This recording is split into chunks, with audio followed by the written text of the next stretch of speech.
Hello and welcome to the Philippines. In this video, we're going to discuss the marriage visa 13A, real estate, and setting up a business. These are all services that are offered by JR at JRC Visa Consultancy and Immigration Services. He's got basically three different divisions, and he deals with real estate. He was telling me about some of the deals that are up. It's a buying market out there for real estate, and I've asked him to just speak a little bit on that issue as well as the issue of setting up businesses, corporations here in the Philippines. Just kind of an introduction, not an in-depth discussion. You'll have to contact him for details about those sorts of things, and I will put his contact information in the description of this video. So let's get on with it. And I want to mention too, you don't just have the visa consultancy, you have the real estate company. Yes, we also do. You're registered real estate. Yes. And you've got several people working in your Cebu city office. Yes. On the immigration side and the real estate side. Yes, that's true. And then you also help people incorporate or set up their businesses. Yes, that's true. You're involved in all that type of thing as well. Yes, we do. For the real estate, it came up to our realization that there are still foreigners, not just Westerners, who have not been well informed of the process. Mm-hmm. Like there is a client of ours buying a portion of a parcel of land under her or his wife, but unfortunately they're not holding the title. Uh-huh.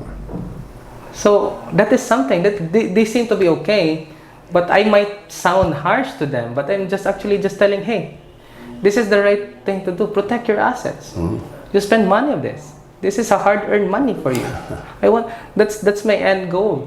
But unfortunately, they are already in the situation, and I hope they can actually fix it. Because once you have, like, for example, 100 square meters and you buy 10 square meters, what they only got is the deed of absolute sale and a tax declaration, and they don't even have the original copy of the title.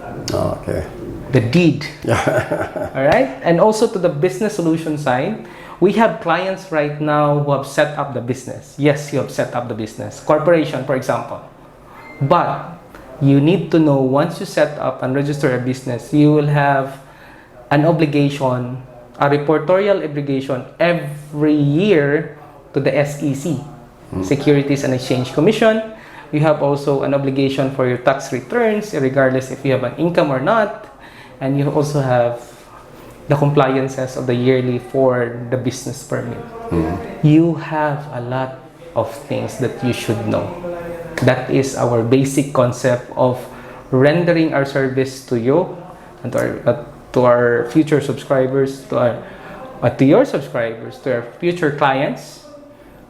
It's just like, you just need to know what is the right thing that you need to do. Yeah. It is important that they know, and every information that they have that they're trying to use, make sure that they have an attached document for that. Now I get many comments on my channel. People, in fact, just today, a guy said, my visa runs out in June, and I'm married, but I need to get the marriage visa. So I need to talk to JR and rush this through. So that is now, when you're that close, June, can he get the 13A that fast, or does he have to do the motion for reconsideration? Okay. First things first, that will be on our second option already for filing the motion for reconsideration. Right. Okay. All right, we're going there. All right. So instead of you leaving the country because you have your lovely wife and you have probably your kid, then you're opting to get married and have it official right now. Now, first things first, you need to understand that the visa processing is a different process of getting married. Getting married involves with several steps. Okay. And one of the major requirements for the 13A spousal visa is a PSA copy of a marriage certificate. That is the yellow copy here. That's a certified true copy. Okay. Now, we will run through you the marriage process. First things first, here in Philippine setup, you need to have your marriage license. Find a girl first, number one. Okay, it seems that I have overlooked already. So going back, if you have already your lovely wife or you're about to get married, first things first, you have to agree that you're getting married. So you go to the local civil registry of the place that where you're in. If you're in Cebu, you go to the local registry in Cebu. If you're outside Cebu, like Malboal, you're in Bantayan, you go there, coordinate, because that is where you will apply for your marriage license. A marriage license is a requirement before you have your ceremony. Now, a marriage license, before it will be issued to both of you, will entail to submit paperwork such as an affidavit of legal capacity, which should be issued by your embassy here in the Philippines. Okay. If you're from the US, you may book an appointment with the US Consulate in Waterfront. Sinomar, PSA copy. So even if you're a foreigner, Right. we need to check, or that should be checked with the PSA, Philippine Statistics Authority office. You need to get that, or you may find someone to do that on your behalf. Meaning they haven't been married. They're not Yes, married. exactly. at the- For both the wife and the foreign spouse. Oh, okay. So the foreign spouse is not exempted. Who knows? The foreign Right. spouse is married before. Right. So that okay. the certificate of no marriage. Then after that, they need to attend a seminar, pre-CANA seminar, pre-marriage seminar. In a simple term, they will agree, okay, hey, do you still love this guy or not? So prior to that, there will be a series of seminars for them to get the marriage license. Now, next thing, you need to have your marriage rights. You need to have your venue, arrangements for the pastor, for the priest to do the marriage rites. Now, it will not stop there. That's still the second step. We're about to go to the final step, which is the third phase of that marriage. Now, once you have your marriage rights, you will be signing on that day the marriage contract or certificate. That marriage certificate will now be forwarded to the local civil registry of the place where you're in. Once they have that recognized, they will endorse that to the Philippine Statistics Office for you to get the PSA copy of your marriage certificate, which is one of the major requirement for the visa, the 13A spousal visa. Okay. Timelines. Getting the marriage license depends on which place are you in. Probably it will be shorter. On the average, 3 to 4 weeks. Getting married can be negotiated, can be as fast as 2 weeks. You can have your schedule. But getting the PSA copy also depends where you are, because like for Cebu, there's a lot of volume processing of that marriage certificate in PSA. In Cebu, it will take between at least 6 months. Wow. Yeah, before you can get the PSA copy or the yellow copy. On other areas, they said they can get it 1 to 2 months. Well, that's good. But for Cebu, they already they mentioned, based on our experience, because they have clients already doing that, 6 months they get their marriage certificate, the PSA one. Okay, that's the marriage. Okay, this is the fun part now. Visa. So before you have your visa, we need to secure your paperwork, aside from the forms, the letter of guarantee, and the PSA copy of your marriage certificate. And then right after that, you need also to secure an NBI clearance, which is more or less will take you 3 to 4 weeks to finish. Now, having all the requirements or the paperwork to be in place, that will require you at least 3 to 4 weeks. So going back to your situation, that might be a little bit tight. And what we should do for your friend is to apply for the motion for reconsideration, have the PSA copy, or process the PSA marriage certificate, and we will attach that, hey, immigration, please allow me to extend more than 36 months because I'm a foreigner. I'm from the US. I'm happy with my marriage here in the Philippines. And attached to that is a marriage copy of my marriage certificate. Okay. So it's just like, if you have a request, we put it into writing, we tell your story. Because it's just like, okay, hey, this is my story, Mr. Commissioner, Rod, you are the immigration commissioner, as if, then it's up for you, it's up for me to tell my story to you. So that's how it should work. Okay. How often, or does it happen where they deny that motion, and then what's the percent, the chance that they're going to deny that, and then what is the process if they deny that motion for reconsideration? That's a good question. Fortunately, we have not encountered a denial yet, because what we made sure is we actually profile everything and check the situation of our clients. Okay. We give all the necessary documents, like for example, we normally advise our clients like, hey, if you're married, we put that into the motion for reconsideration as an attachment that you're really married to a Filipino. So that's how we work. Okay. Fortunately, we don't have denial yet for the motion for reconsideration. By God's grace. Thank you.